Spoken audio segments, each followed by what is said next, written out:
every player, without doubt, every single player, your Ronaldos, your Messis, all these guys, at times, without doubt, they will still experience the shackles being on. But they'll have more experiences, they'll probably have different reference points in order to release them a wee bit quicker than maybe someone who is playing, in your example, a competitive debut. And he's here. He is here. Cristiano has entered the building. Welcome, wherever you are, to the Old Trafford Theatre. Yes, guys, welcome back to another episode of Sculpted. Today, we have John Johnston on, and he is someone who I've worked with previously. I've spoken to him for actually probably around 3 or 4 years now. I think the first time I messaged him on Instagram. So for me, a lot of the processes, the principles, everything that I've learned in football and in a mental aspect, it has actually been quite largely influenced by John. So for me, it's really cool to get him on, and for you guys to actually hear all the valuable insights that he's got. We can learn a lot of things, right? All the guests that we have, we can take golden nuggets from every single person. And as I've said, John is someone who I've worked with for quite a long time. And today it's going to be really, really great to hear how we can deal with opinions and how we can, really, really unleash ourselves to get the most out of our football and in life in general. So that being said, John, if you can introduce yourself to our audience, tell them who you are, who you stand for, and what you do. First of all, I just want to say thanks for having me on, boys. As you've introduced myself, my name is John Johnston, and I am a mental skills coach working with professional footballers the last 6 or 7 years. So I'm not a psychologist, but if you were to kind of categorise the work that I do, you'd be going down the route of a psychologist. So the last 6-7 years I've been working with professional footballers, but to start out with, before that, I kind of started at grassroots levels. So basically, I never had any clients. I had this belief, I had this way of working, and a belief that it would help professional footballers, but I never had any clients at that point. So what I'd done, every night I used to throw the TV in the back of the car, and I'd go around local sports clubs, mainly football clubs, working with kids, working with parents, working with coaches. But whilst I was doing that, I was reaching out to professional footballers through email, through letters, through social media, you name it. And then I think it was after about 800 contacts, I eventually brought my first professional footballer on board. And it's funny because obviously the topic of today's podcast is talking about opinions. And I might be getting my dates wrong here, but I think it must be going back 6-7 years ago. I remember doing a call with someone, explaining what I was doing, explaining the line of work I was trying to get into, and it was a former professional footballer in Scotland. So I live just outside to the east of Edinburgh, and speaking with a professional footballer, or a former professional footballer at that point, he told me no footballer will ever pay me for what I have got. Try cricket or try golf. And I'll be honest, when I heard that on that call, it was a bit of a knife into the gut. It was a bit kind of gut-wrenching, but thankfully I gathered myself together just shortly after the call, and 6-7 years later I have professional footballers who have played in the Champions League, represented their country in the Euros, played European finals, played in leagues like the English Premier League, and 6-7 years later I'm still doing the thing that this guy told me that no footballer would ever pay me for. So hopefully that's a kind of a long, short way of introducing myself, but to summarise it, I'm a mental skills coach working with professional footballers across the world. It's brilliant. I love every time we hear that story, because I know the story, and it resonates with me quite a lot, the proactive nature that you had with, reaching out to all of the, from memory, I believe that you even were speaking with rugby people for a while, and you were just getting your foot in the door. I remember just your proactive nature to speak to people, to try and get your foot in the door, as I've been saying. And it reminds me of the way that I've done my football career with LinkedIn. I hit 17,000 followers like a few days ago, and it's really what's established my football career at the moment, and it's what's kept me going. And I think I wouldn't be surprised if it's the thing that gets me my first professional contract as well. And this is something that not many people will even realize. It's that you actually have to do a lot of the work for yourself. It's creating your own luck, and I honestly do think that I definitely got some of that from your own lessons, John. So it's always a pleasure when I hear that story, because I feel like I can resonate with it quite a lot. Definitely though, and what I would say is I'm kind of 6-7 years down the line with what I'm doing. It's not changed a great deal, to be fair, in what I'm doing, but I look back on some of the things that I'd done in the very early days. Like I'd done talks for rugby clubs. I remember being invited along to do the first team talk of the new season. Now, I watch rugby, but I don't really know the rules. And I said to the coach, I'm like, I'll just catch you there. And he's like, oh, I'm on holiday, I won't be there. And I'm like, cool, I'll speak to the assistant. He's like, oh, he's working that day. And then I think it turned out to be the third coach. So I think back now and I'm like, what was I doing? But I remember doing it was a new season and the first team talk of the new season for this rugby team. But even like, say, hockey, still got pictures. I think it was like an under-14s girls rhythmic gymnastics. And these were sessions I wasn't getting paid for, but I was just looking, and it was getting the reps in. It was getting my message out there. It was kind of turning up, free charge, driving here, there and everywhere. But it was experience, and it was just a chance for me to go, right, I've got these beliefs, I've got this way of working. And whether I'm solely in professional football now, but I could take what I do to hockey. I believe I could take it to rugby, but the only difference is with these sports, I don't have the love, I don't have the passion. I've been a football nut for as long as I can remember. I'm now 34. So if I took it into hockey or I'd take it into rugby, I've not got the passion, I've not got the kind of fan experience that I have of being involved in football.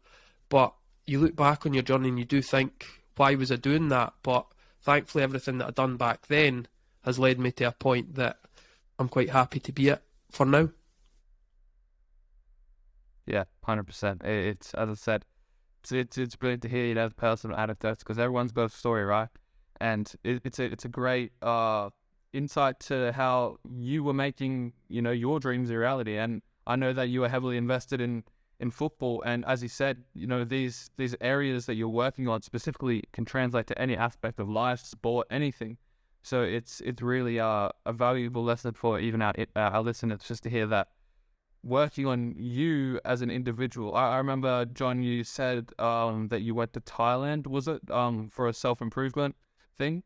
And this was at the very beginning of kind of your career, and it's just you working on yourself to make sure that you're a better person, and that at the end of the day, the services that you bring to people is the best that it can be. And said, John, the first kind of topic that we want to go into is, why do we take opinions so personally? And as athletes specifically, we are exposed to a lot of opinions, because at the end of the day, everyone has an opinion, and opinions do dictate a lot of the future for an athlete, especially in football, because football being the largest sport in the world, it's got the most spectators. Everyone's going to have an opinion, and opinions can directly influence a player's performance, and it can directly influence a player's career. So if you can quickly, dive into why, as humans, we take opinions so personally. First thing, to kind of simplify, or to give you the simple answer, we are wired to care. So if you actually look at it from a kind of brain perspective or on a brain level, we are wired to care. So you are wired to care what other people think. I am wired to care what other people think of myself. And I think if you take a footballer, no matter what level they play, but if we take a professional footballer, they'll walk into the club, there could be a receptionist. They're probably judging that player when they walk through the door on the performance at the weekend, or what they said in the press after. They then go into the locker room and they go and see the physio. The physio's judging them with regards to their fitness levels or whatnot. And then through the physio, you meet the first team coach, then you go with the manager, then you go into training, and then you're out on the training pitch and you're playing balls, or you're coming to catch crosses, dropping crosses, playing balls out to play, or whatever it might be. And if you think at all times an athlete or a professional footballer, or even no matter what level they play, as a footballer, you're getting judged all the time. And then you had touched on earlier in the podcast about your LinkedIn following. So with 17,000 people on LinkedIn, without doubt there's pros to having that size of following, but there's also, if you want to say, cons. So there'll be people saying, thought your performance was great, here's how I can help. Maybe not so much on LinkedIn compared to Twitter, but there'll also be a lot of those people saying, maybe that wasn't so good, or you're not this, or you're not that. And then if you take it as again, go back to the professional level, so the footballer then leaves training, they've had a great day's training, or they've had a terrible day's training, and say it's a Friday, the squad's then out for a Saturday, maybe they're not in it, or they're not in the starting lineup, they've got a parent phone in, are you playing? No, I'm not playing, so they're then getting judged. They've got mates saying, why are you not in, or why are you out of position? So again, the mates are judging the situation. They're sitting on social media at night, again, there could be hundreds of thousands, or just hundreds and thousands of people judging them, and then, who knows, they go out on the Saturday, and some of the lads I work will play in front of 50, 60,000 people, and if you take, like, in Scotland, you have the game between Rangers and Celtic, which is the Old Firm, which is probably one of the biggest games in the world, and there's 50, 60,000 people at the time judging them, and then you've got all the people in the stadium judging them, then you've got the people on the television judging them, and then you've got the people on social media. So a player can make... So in Scotland or in Britain, games traditionally kick off at 3 o'clock on a Saturday. If a player makes a mistake at 3:05, you'll probably find there's a clip of that on social media at 3:07. You'll find that there's a clip of that, or someone's commented about it at 3:06. So that feedback, those kind of... whether it's criticisms or whether it's kind of positive feedback or whatnot, it is almost absolutely instant nowadays with social media, with camera phones, things like that. But to go back to your original question, we are wired to care.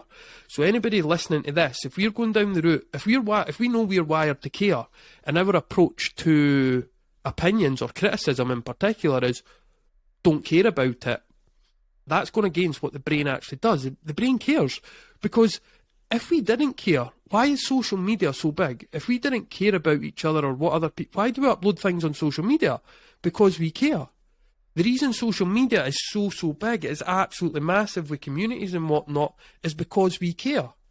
And take an athlete, I tell this story to clients quite often, and it's like Conor McGregor at times, I think, has come across like he doesn't care what anybody thinks. There was a story probably 2 or 3 years ago now. Conor McGregor, he has his own whiskey, I think it is. He's walked into a bar in Ireland and said to an old man, do you want a drink of this? And the old man said no, and Conor McGregor's hit him. So I kind of say to people, and again, that's press talk, but there's photos, and I think it went to court and whatnot, but what I'm getting at with that is, if something like Conor McGregor didn't care what other people thought, why would they have clocked the guy after he says, I don't want a drink of that whiskey? And you can see it through people. Again, you've got if we jump sports just now, take Conor Benn, for example. Conor Benn has failed 2 drugs tests. So I don't know if you follow boxing. Conor Benn is a boxer who's failed 2 drugs tests. He done an interview with Piers Morgan the other day, and he doesn't care what anybody else thinks of him, but he has taken the comments off. You cannot now comment on his Twitter. So if you didn't care what other people thought, why have you went and stopped people commenting on your social media? That, for me, doesn't add up. So again, to go back to your original question, we are wired to care. If there's 10 comments, 9 are positive, 1's negative, you will focus on that negative one, because your brain, your hardwired negative in your brain is there to kind of keep you safe and pick up threat. So the 9 positive comments aren't going to kill you. The 9 positive comments aren't going to kind of... they're not going to have a negative impact on you, but that one negative comment, your brain's like, there's a threat here, there is a threat, we need to deal with this. Hence why you then focus on that one comment as opposed to the 9 positive ones. And again, that could be, as a goalkeeper, you come for 10 crosses, you catch 9 and take them brilliantly, you drop 1. Or as a striker, you get 4 chances, you score 3, you miss 1, you'll tend to find you focus on the one that you miss. Why? Because that but- you're normal. If you're experiencing that and you're listening to this, you're normal. You're not broken. You are wired to care. Yeah, it's human psychology. It's how we've adapted. As human beings, we've gone from needing to survive and threats and things like this. We are programmed to care. And in a lot of our previous episodes, have been talking about how these days, it's not where your next meal is coming from. It's not necessarily where the biggest threat is. It's we are now trying to use these aspects to actually perform in life. So it's a difficult shift to adapt to. And I quickly want to touch on the thing that you mentioned about how if people didn't care about opinions, then why are they getting rid of their comment section on Instagram or Twitter, things like this? And I think it's a really great point, because you see a lot of top athletes who are getting rid of the comment sections of their Instagram posts or all of it. They have limited it. And I think it's an interesting topic, because they are admitting that they are admitting that they do care by taking that ability away, which is interesting, right? Because we all think that, they don't care what other people think if they're at the top, but them doing that shows that they do. And it's interesting because I've also looked at this myself, and I've realized, okay, there's a lot of goalkeepers who get rid of the ability to take the comments away. But Ronaldo, he's someone who keeps all of the comments up. And Messi, he keeps all of his comments up, which I think is a testament to them, because they are open to the criticism. But for the goalkeepers that I've seen, Karius, I think, is one. He obviously cares. Yeah. We all care. And like, so using names there, like Ronaldo, for example. Again, you could say, Ronaldo doesn't care, but he then does an interview with Piers Morgan, so as many people can hear his side of the story as possible. So if he didn't care, he probably wouldn't do that interview. But when you take someone like Ronaldo and the size of following he's got, I very much doubt it's going to be him running his own social media accounts. But what I would say is, and this isn't just Ronaldo, even lads that I work with that they might play in front of 7,000 people or 8,000 people, you can try as hard as you want to come away from the noise, but you'll tend to find it will find you. So a player comes off social media and he's like, right, that's great. Then his girlfriend goes, oh, did you see what they've written about you? Or a player comes off social media and then their dad forwards them an article or whatnot. And I just think nowadays, like, people go on about silencing the noise. I think it's impossible to silence the noise. I think you've got to manage the noise. I don't think, again, when you're going to an elite level, I don't think you can come. I just think nowadays it is so many people, everybody has an opinion, but so many people voice it and whatnot, that I don't think, as I say, I don't think you can come away from it. I think the noise is going to find you, and I think it's managing it and using it that becomes a big thing. Yeah, 100%. And kind of to even when I was introducing, in the first part of the podcast, we were talking about having a proactive approach, and I think with the mental part of the game, you do have to have a proactive approach, because as you're saying, if you neglect it, eventually it will catch up to you. You can neglect it for quite a while, let's say, if you're at a low level, but eventually it'll catch up. And then, let's say you've been neglecting it for so long, you don't have any strategies or any coping mechanisms or processes to deal with it. This is what happens to what I believe happened to Karius, is that he never was exposed to any massive negative criticism in his life, because he was very talented. He was one of the best footballers in Germany at the time. And then when he was really exposed to it at the top level, which can happen to anyone, right? But he wasn't ready to deal with it. And look what happened. He wasn't able to recover for many, many years. And I mean, we only really seen him in the past few weeks being able to get back on that main stage, which is crazy, because he's been out of the game for so long. And it is opinions at the end of the day, because he of course, that game, for him, it wasn't great. But there's players who have had similar games, maybe not as bad, but they haven't let that tarnish their reputation. And it's crazy how the opinions can dictate someone's future. Oh, Matt, without a doubt, massively. And I think when you talk about Karius there, that's the magnitude of the mistake, or the kind of level that the mistake was made on, there's millions of people that watch that Champions League final, and unfortunately now, Karius probably for the rest of his life, he might not define himself by that mistake, but probably a lot of people will. And again, let's not kind of hide from it. Karius may well have done, or he may well have worked on the mental side of his game and dealing with opinions for 10 years up to that point. But again, the magnitude of it, just because he had worked on it for 10 years up to that point, there was no guarantee that he would have dealt with it in a better way. I truly believe that working it increases your chances of dealing with it, but I think we're not, like the human mind, the body, we're not programmed to operate on those levels. Sure. That's no normal. That, like, say, playing in a Champions League final or whatnot, those pressures and whatnot, they're not normal for 99.9% of the world. And when it goes well, fantastic. But unfortunately, when it doesn't go so well, there's nothing you can really, or very few of us have anything in life to try compare that to. Oh, I can deal with that because I've went through that previously. But when it's your first Champions League final, it's then, it's happened, and there's probably nothing to compare previously to that. Yeah, it is crazy how, I mean, today, if you look back 100 years ago, this sort of incomprehensible for people to even understand that people could be watching a football game with 100 million viewers live, and then even afterwards, I think it'd have to be a large percentage of the world has probably seen that game, which is crazy to think about. And Val, if you want to go into the next question for John, we'll get into that one. For example, when the noise is coming and a player cares a lot about maybe the mistake he did, what would be some approaches he could implement or strategies he can implement from your experience or with the players you've worked at already to compensate these opinions or of being okay with the opinions and trying to find a strategy on how to continue in the future? I think there's probably two parts to the solution or the answer to your question.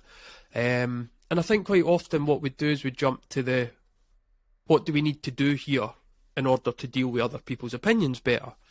And I'm a massive advocate of try create the solution before you hit the problem.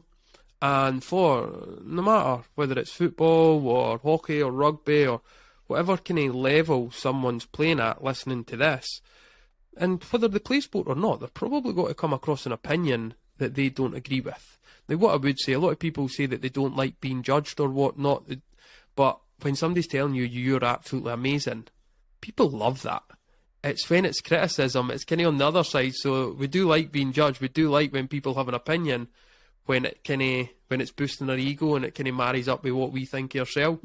It's the flip side that we struggle to deal with. And as opposed to jumping straight to what can somebody do or what can I do in order to deal with people's opinions better, I'd kind of look at it more of who do you need to be? That's the big thing I would look at. So in order to deal with someone's opinion, who do I need to be? So in order to, somebody comments about me on social media or somebody's hammering me on social media, instead of what do I need to do to deal with that, who do I need to be? So if in that process, right, I read that comment and the version of me that's shown up is weak, is timid, is that, no matter what I do off the back of that, if I'm showing up as a weak and timid version of myself, and we could insert other words in there, but they were two that sprung to mind, but if I'm being weak and timid in that point, no matter what I do off the back of it, I'm probably going to struggle to deal with that person's opinion. But if I read that opinion and there's an accepting version of myself that shows up, whether there's a brave version of myself that shows up or whatnot, I'd come away more from the what do I need to do, and I'd be focused more on the who do I need to be in order to deal with this. Because once you've then got the who do I need to be and you've kind of sculpted the who you need to be part, then what you need to do off the back of it becomes even more important. And some of the things like people could look at is creating a response. So with regards to creating a response, is there a certain music track that you look at or listen to, is there a certain picture that you look at? Is there something that you want to tell yourself? Is there something you want to remind yourself of? Is there clips or whatnot that you watch? Or is it a case of you look at it and go, is this person qualified to give their opinion on what they're commenting on? Because there's, especially Twitter, you've got loads of people that are commenting on something, which is football, and they know very little about in terms of being a professional footballer. And especially with yourself, you're a goalkeeper. So if you're a goalkeeper, again, that's probably an even more specialist position than outfield. So if you think some people don't know a great deal about outfield positions, they'll know even less about goalkeeping. But what I would say is, like, if I'm a goalkeeper and I've got a guy that's sitting in the pub every Saturday, he knows very little about football and he gives his opinion, am I going to listen to that? Or am I wanting to take that on board? No. Whereas if I've got, say, Alisson, the Liverpool goalkeeper, says something about me, I'm probably going to give more weight to that opinion due to who said that. So I don't think all opinions are equal. And I think you've got to qualify that. Is that person qualified to give? And when I say qualified, I'm not talking about bits of paper and courses and whatnot, but are they in a position to say what they're actually saying? So whether it's a case of listening to music, whether it's a case of reading something, whether it's a case of your self-talk, whether it's a case of not justifying but qualifying the opinion, there is loads of different things that someone can do. But what I would say is, you're probably not going to use the same you're probably not going to use the same tool for every job. So the more tools you've got available to you, the more you can go through your toolbox to go, right, I'll try this, or I'll try that, or I'll try that. But I think looking at your beliefs around opinions, do you see somebody's negative opinion? Do you only see unhelpful things from that? Or do you believe that I can use that to grow? I can use that in order to help me. So I'd be looking at my beliefs, and then off the back of that, I'd be looking at things. You could be looking to use music, you could be looking at self-talk or whatnot. But I think every single person listening to this, I would be building a document, or I think they should build a document as create the solution before you hit the problem. So if you were to get hammered on social media and you were to read it, what would be your go-to? What would you want to hear? What would you want to see? What would you want to tell yourself at that point? And everybody's will be different, but they've then got the document as in, let's go to that document. Because if you read you're getting slated on social media, or you read a comment about yourself, the chances are it's going to affect how you feel about yourself at that. It's going to affect how you're feeling at that time. But the key is not to allow it to affect how you feel about yourself as a player, and more importantly as a person, for going forward. So to just kind of summarise that answer I've given, because I realise I'm rabbiting on here. Number one, I'd look at who do I need to be as opposed to what I need to do. And then I'd be looking at my beliefs around opinions. And then off the back of that, that's when I'd be looking at self-talk, music, things like that. But I would correlate that in one document. So you've then got your go-to, right, here's my emergency procedure if I get hammered on social media. Yeah, I think I reckon that the point where you say that you need to have the toolbox, right? This is something that I know that you have in your course, and it's something that you really try to promote, is having different tools to deal with different situations. And from I remember when I first did your course in lockdown, I sent you the big PDF file of my notes and everything like that, and I still use that every day. And I go through my processes, and I have my toolbox that I work on, and I have one that's with dealing with opinions. It's got pre-narratives, it's got my beliefs, reframe beliefs, all of these different things. And having these tools to deal with different situations is the most important thing, because one, you're building up understanding of who you are as an individual. Something that I always do, whether it's my own pre-narratives, whether it's my own beliefs, whether it's someone else's beliefs, whether it's an external opinion, what I always do is I refer back to who I am as an individual with my three morals.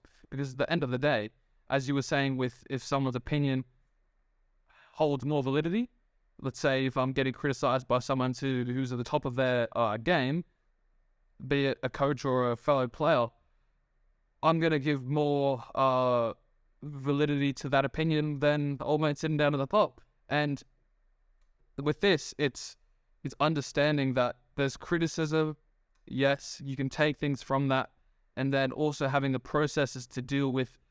Okay, yes, let's say there's 10,000 negative opinions and there's one constructive negative opinion, I guess you could say, from someone who's higher up, unfortunately the 10,000 are probably going to outweigh that one. So you do have to have the capability and tools to deal with those 10,000, because even if they don't mean so much, there's going to be a lot of that noise. And you do have to have the tools. And something that I've learned through even your book and reinforced by your course is that you do have to have these values and morals that you stand by as an individual, because at the end of the day, this is all you as an individual can stand for. Because for me, mine's professionalism, dedication, and effort, which is something that I hope the viewers would know by now, because I mentioned it in a lot of episodes.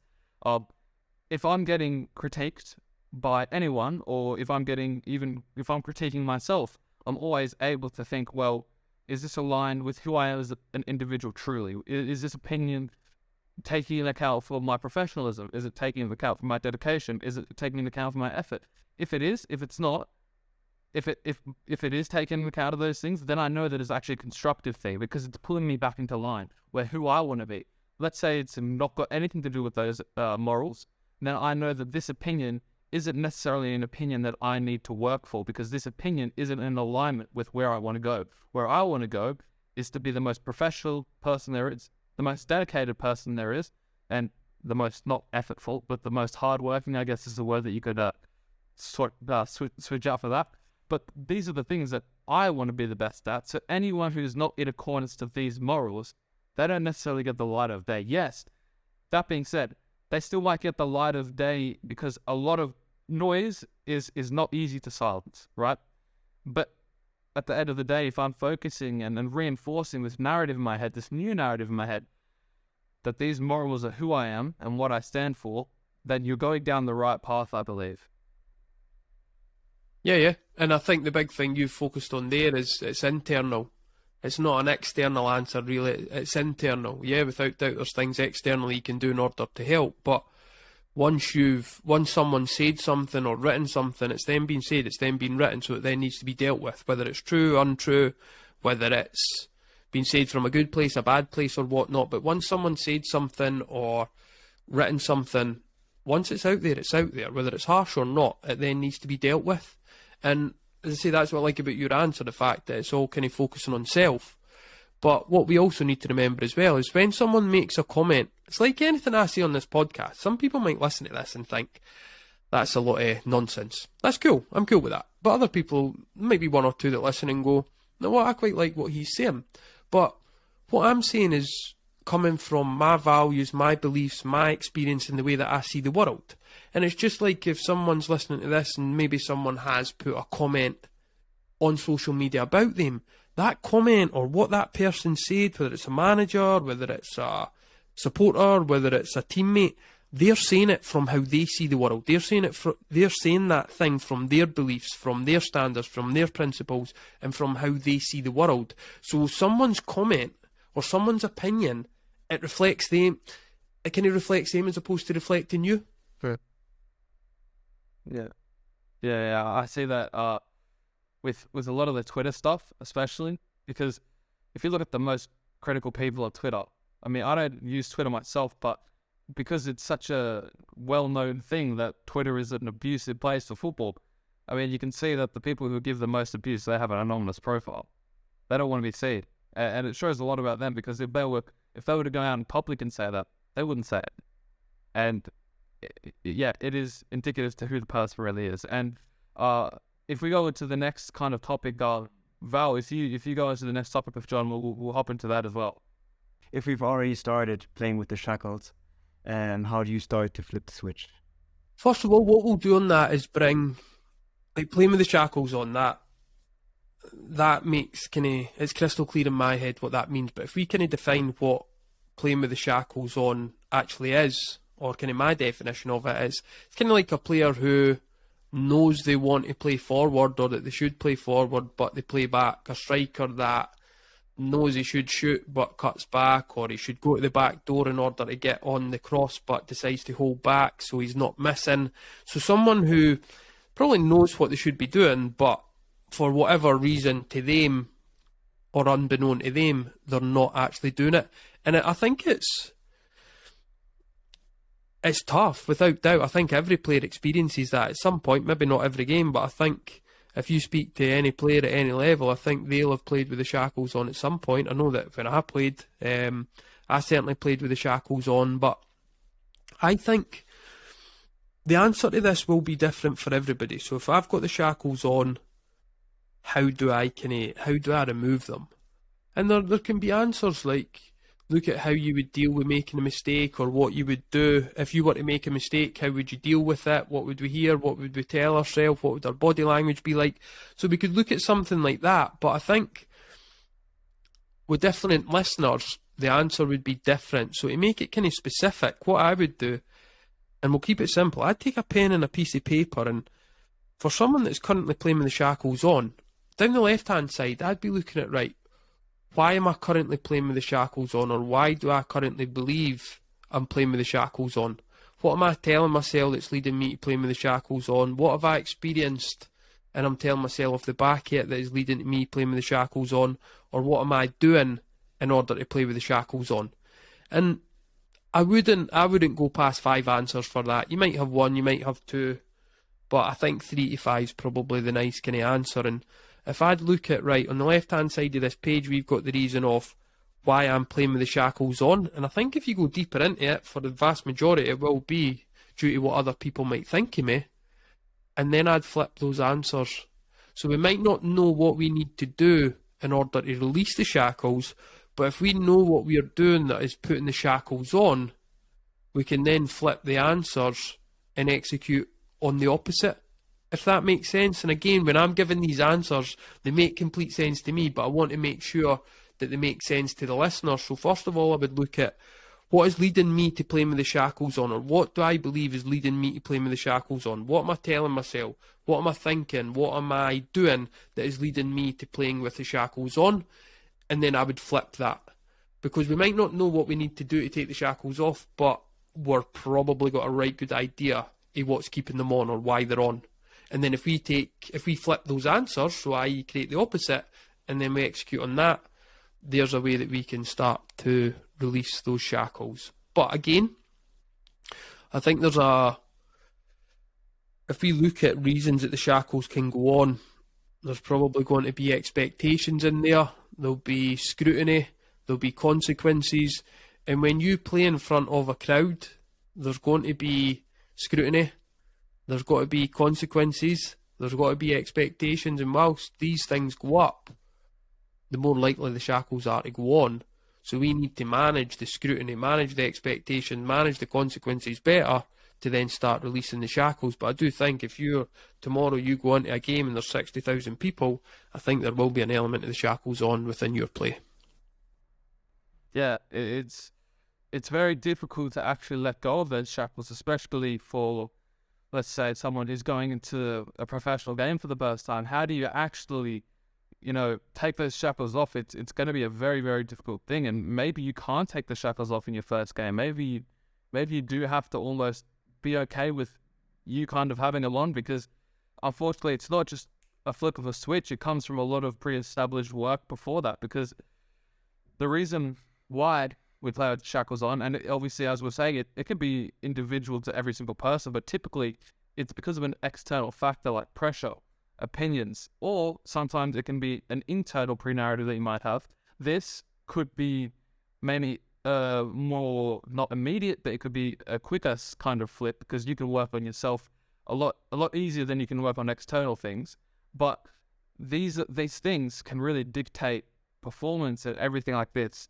And this could relate to any aspect of life, either, let's say, for business. If you're trying to make a business decision, but you've got your boss who's looking down at every decision that you make, you're going to be very, very reluctant, and you might not be able to express your true opinion, your true self, because you are with the shackles, and this will tie you down. And I think the example that you gave of, writing down, just creating that self-awareness of why the shackles have come on is really important, because some people might not even be self-aware to realize that they've got the shackles on. And I honestly think that a lot of professional footballers, if not every single professional footballer, has played with the shackles on, and if not, they still they still are kind of laying what they want to a degree.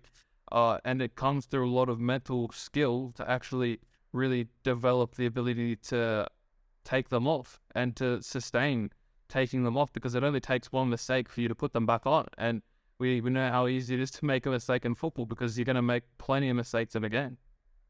Yeah, definitely. And a simple example would be, there's maybe a player who's training, and through training, they're experiencing freedom, they're hitting everything that's there to be hit, they're playing forward, they're expressing themselves, and then they go in on a Saturday and it's like in front of thousands of people, and it's like, why am I not performing to the same level on a Saturday that I do Monday to Friday? Or I don't feel like I do Monday to Friday on a Saturday. Why is that?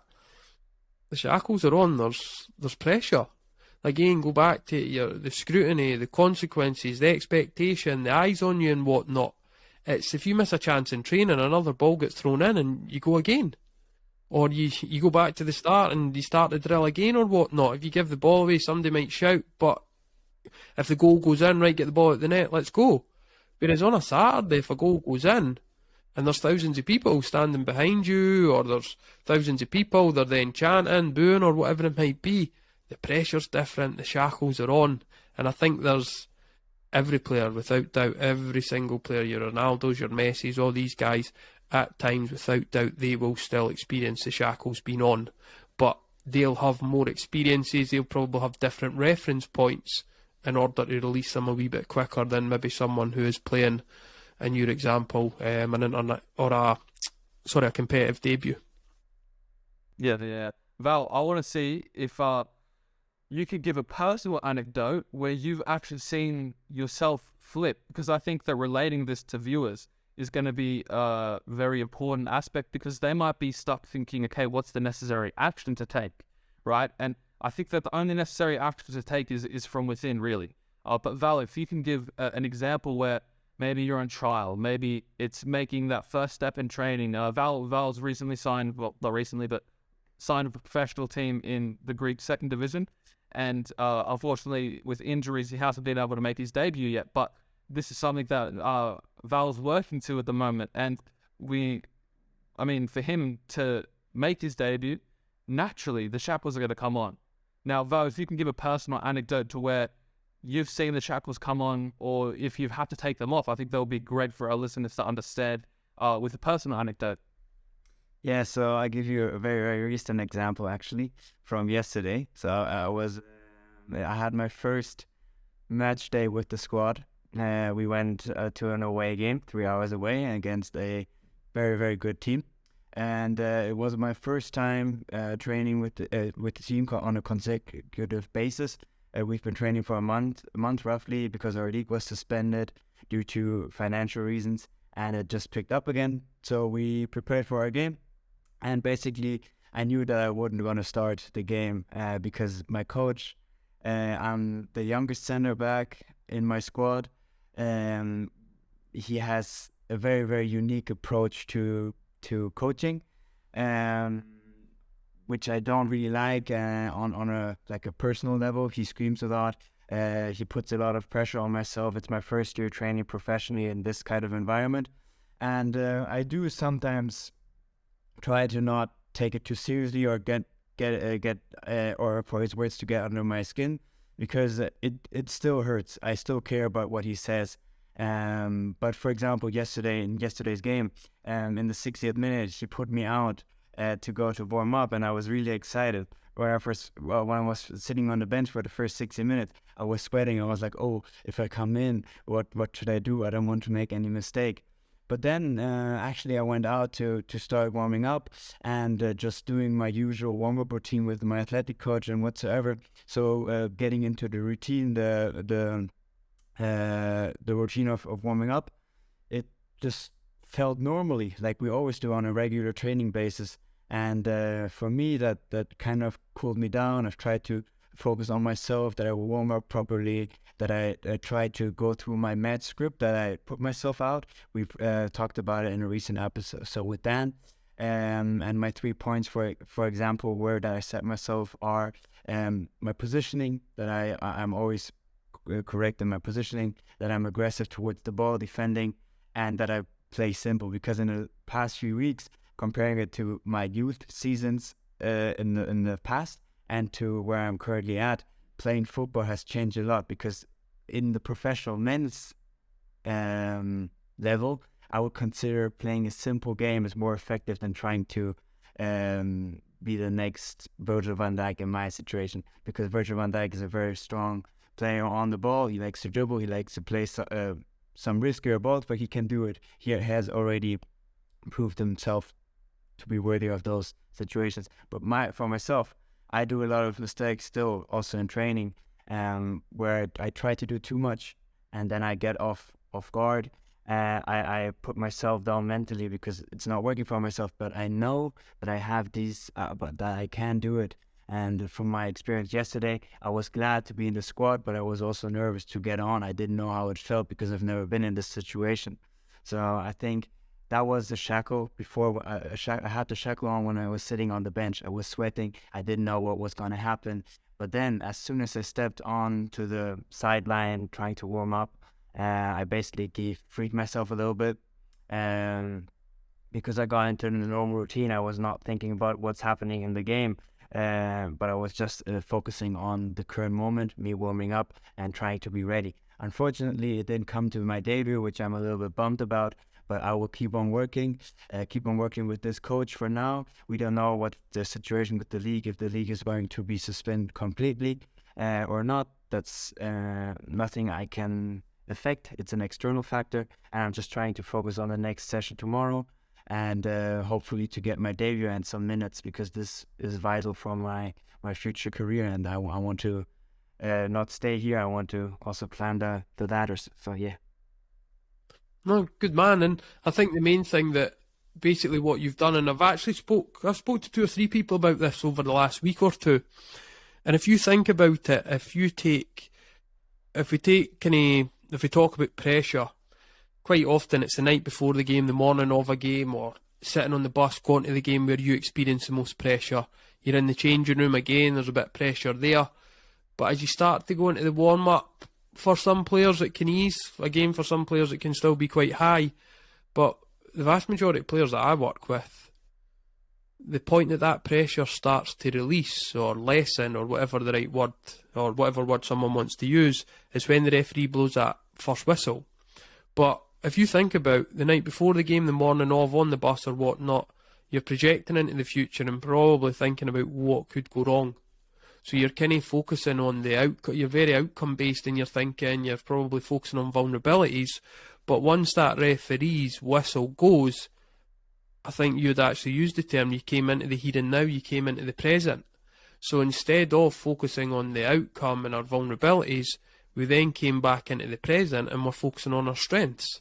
And that's what that first whistle does. But again, if a player knows that that's what his experience is, if a player's experience aligns with what I've just said there, you can then use that as well as a reference point, knowing, right, the night before a game or the morning of a game, I experience a bit of pressure, but I know when the referee blows that first whistle, or in the warm-up or whatnot, that's where it starts to tend to kind of relieve itself there, and then I come more into the present.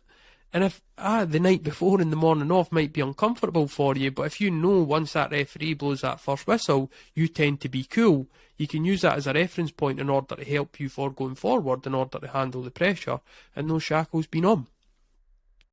For example, for me, as you just touched base on the fact that many players get nervous the night before or on the morning of the game or match day, for me it was kind of different actually.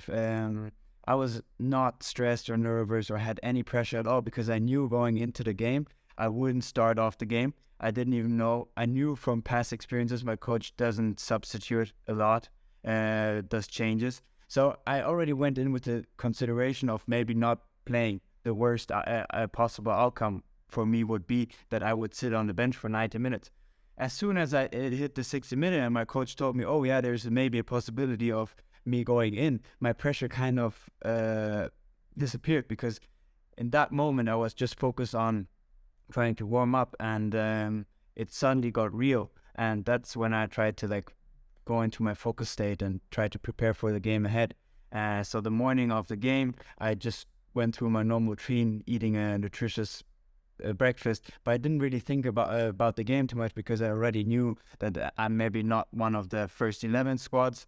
But I think it's very interesting how different players approach this match day. And I think, Val, what you've kind of explained there is you've gone from a predictive mindset where you're trying to predict the future. Our brains are prediction machines, right? We're always constantly trying to predict what's next, but unfortunately, we don't have a crystal ball in front of us. And Val, what you've done there is, I think, you've gone from you're trying to predict the future, it's anxiety, you're nervous about things that maybe you can't control in the current moment. And then when you kind of, hit with that reality that, oh, it's really happening, you've gone to your process goals, which you've listed in your match script, which we talked about with Dan.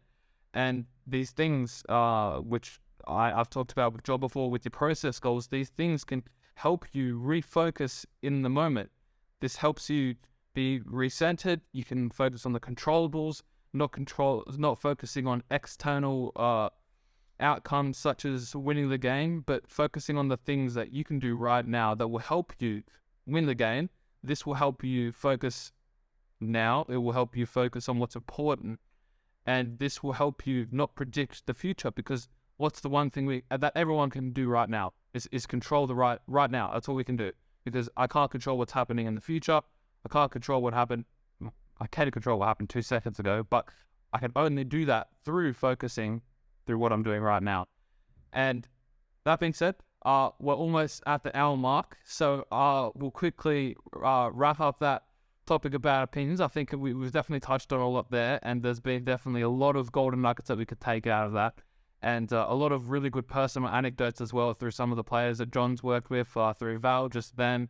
So there's definitely lots of information, but I think the main thing that we have to reiterate is that it all comes from within, and it comes from your toolbox that you've got. Your toolbox that you've got to deal with any event, any opinion, any pre-narrative. All of these things, the solution is from within. So, John, the final question that we have for all of our guests and for you today is, what are 3 ways that you sculpt yourself on a daily basis, or 3 ways that you even get your athletes, the people you work with, to sculpt themselves on a daily basis? I'll give 2 that I use, and then I'll think of one that the athletes that I work with, what I'd maybe ask them to do. But probably 2 things that stick out to me. I'm very kind of systematic in the way that I think, so I'll always look at, right, where am I trying to get to, and then I'll break it back down to the here and now, as in, right, what do I need to do today in order to, no guarantee get there, but just kind of help me in that, and going in that direction.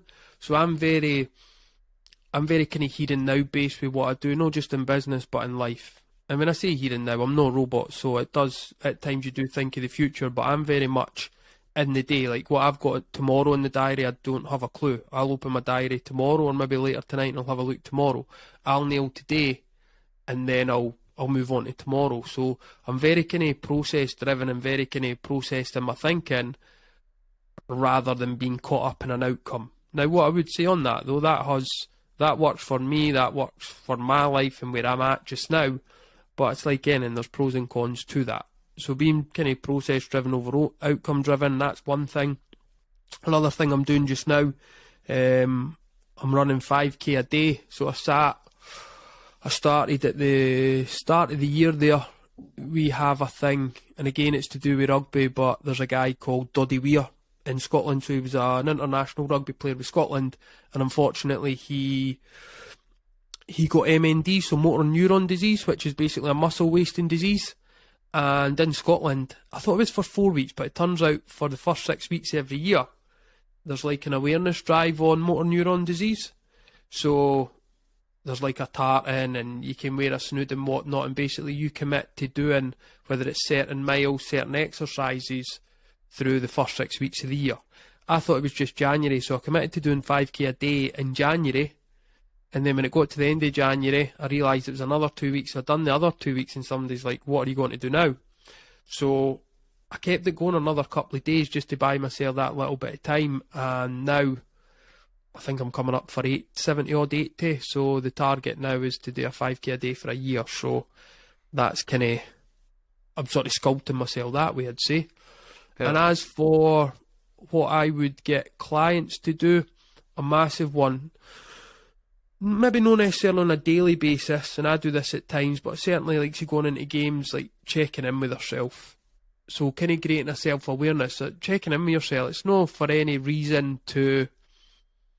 That tool there is basically self-awareness.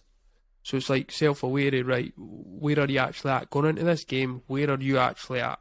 What are we telling ourselves it's helpful? What are we telling ourselves it's unhelpful?